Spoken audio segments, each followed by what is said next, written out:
श्रीगौरी वक्त्रपद्मार्का श्रीविघ्नेशा गजानना उत्तिष्ठ सुरसम्पूज्या त्रैलोक्यं पालनं कुरु श्रीगौरी वक्त्रपद्मार्का श्रीविघ्नेशा गजानना उत्तिष्ठ सुरसम्पूज्या त्रैलोक्यं पालनं कुरु उत्तिष्ठोत्तिष्ठ हेरम्बा उत्तिष्ठ गणनायका उत्तिष्ठ करुणापूर्णा भक्तानां भाग्यदायका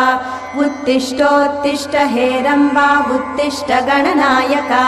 उत्तिष्ठ करुणापूर्णा भक्तानां भाग्यदायका श्रीयाकुवाहन शिवात्मज दिव्यगात्रा श्रीभिन्नदन्तधनुजान्तक सूक्ष्मनेत्रा सर्वार्ति दुःखशमना फणिराजसूत्रा देवा गणेश्वर विभो तव सुप्रभातम्।